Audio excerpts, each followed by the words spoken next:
Video شروع کرنے سے پہلے ایک بات کہ دوستوں کے سوالات کے جواب کے لیے ہم نے عیشا پوڈ کاسٹ کے نام سے ایک چینل بنایا ہے۔ اس کو ضرور وزٹ کریں اور سبسکرائب بھی کریں۔ لنک پہلے کمنٹ اور ویڈیو کی ڈسکرپشن میں موجود ہے۔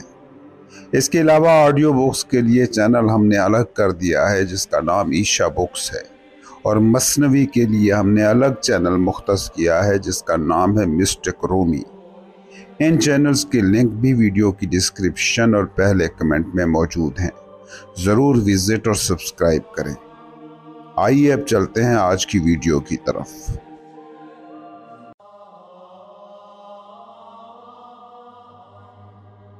صوفی کہتا ہے کہ ہار ہے جیت، شکست ہے فتح، سرنڈر ہے ہونا، مگر تم نے جینے کا ایک خاص ڈھنگ سیکھا ہے۔ تمہیں یہ بات سمجھ ہی نہیں آتی، لیکن ایسا نہیں ہے کہ تمہارا ڈھنگ، تمہارا طرز زندگی ہی درست ہے۔ اگر تمہیں یہ صوفیانہ طرز، غیر مزاحمتی زندگی سکھائی جاتی تو یقین مانو آج تم اس کو بھی ویسی ہی بڑی حقیقت مانتے جیسے تم آج کی اپنی مزاحمت بھری زندگی کو مانتے ہو۔ اور مزے کی بات یہ ہے کہ تب تمہیں یہ ریزسٹنس والی زندگی سمجھنی مشکل ہو جاتی۔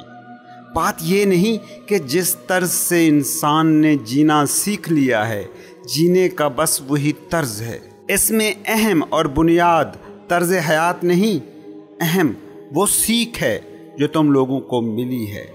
اگر کسی جزیرے پر جاؤ اور وہاں سارے لوگ سر کے بل چلتے نظر آئیں تو تم انہیں پاگل سمجھو گے، لیکن دلچسپ یہ ہے کہ ان کی نظروں میں بھی تم پاگل سے کچھ کم نہ ہوگے۔ صوفی جس زندگی کی بات کرتا ہے، جس طرح جینے کا فلسفہ دیتا ہے، وہ فلسفہ تمہیں الٹا لگے گا، لیکن اس کا بس اتنا ہی مطلب ہے کہ تم نے اس طرز سے جی کر نہ تو دیکھا ہے، نہ تمہیں اس طرز سے جینا سکھایا گیا ہے۔ صوفی کہتا ہے طوفان آئے تو اس سے کوآپریٹ کرو، کوئی حملہ کرے تو جواب نہ دو، کوئی گالی دے تو ریئیکشن نہ دو۔ تم کہو گے کہ حملے کا جواب نہ دینا یہ تو بزدلی ہے۔ دشمن للکارے اور تم چپ کر کے لیٹ جاؤ، طوفان سر پر کھڑا ہو اور تم کچھ بھی نہ کرو، تم کو یہ فلسفہ الٹا ہی لگے گا۔ مگر اس بات کو سمجھو کہ یہ فلسفہ الٹا نہیں ہے، بس تم نے سیکھا نہیں ہے۔ تم سادگی پر ہمیشہ پیچیدگی کو ترجیح دیتے ہو، کیونکہ تمہارا کنٹرول روم تمہاری بینگ نہیں، تمہارا مائنڈ ہے، اور دماغ کو پیچیدگی بہت پسند ہے۔ دماغ تمہاری انا، تمہارے اس فالس سیلف کا خالق ہے جسے تم کہتے ہو، اور دماغ کی تراشی ہر مشین کی نیچر ہی پیچیدگی ہے۔ تم کو لگے گا کہ صوفی سر کے بل کھڑا ہے، لیکن میں تمہیں بتاؤں کہ صوفی نہیں، تم لوگ ہو جو سر کے بل کھڑے ہو، صرف وہی پیروں پر کھڑا ہے۔ لیکن چونکہ دنیا کی اکثریت ہی سر کے بل کھڑی ہے، اس لیے سر کے بل کھڑا ہونا ہی تمہیں نارمل لگتا ہے۔ کوئی بیماری ہو اور ہر شخص ہی اس کا مریض ہو تو وہ بیماری نہیں رہتی، نارمل کنڈیشن بن جاتی ہے۔ ایگو سینٹرک لائف، انا زدہ زندگی بیماری ہے، مگر چونکہ ہر انسان کو ہی یہ بیماری لاحق ہے، اس لیے تم اسے نارمل زندگی کہتے ہو۔ ایمانداری سے اپنی زندگی کو، اپنے ارد گرد موجود لوگوں کی زندگی کو، اپنے سماجوں کی، دنیا کے سارے سماجوں کی حالت کو دیکھو۔ کیا یہ دنیا نارمل ہے؟ دکھ جس دنیا کے ہر ایکشن کا حاصل ہے، بے چینی جس دنیا کا لازم حصہ ہے، فرار جس دنیا کی بنیادی سرشت بن گئی ہے، نشہ آور ادویات، انٹرٹینمنٹ انڈسٹری اور نفسیاتی مسائل جہاں زوروں پر ہیں، وہ دنیا کیسے نارمل ہو سکتی ہے؟ مگر بدقسمتی ہوئی تمہیں یہ دنیا نارمل لگتی ہے، کیونکہ سارے اب نارمل ہو جائیں گے تو اب نارملسی ہی نارملسی قرار پا جاتی ہے۔ تم بس یہی جانتے ہو کہ طاقت ہوگی تو اظہار کرے گی۔ تم یہ جان ہی کیسے سکتے ہو کہ طاقت، حقیقی طاقت ہوگی تو سرنڈر کرے گی؟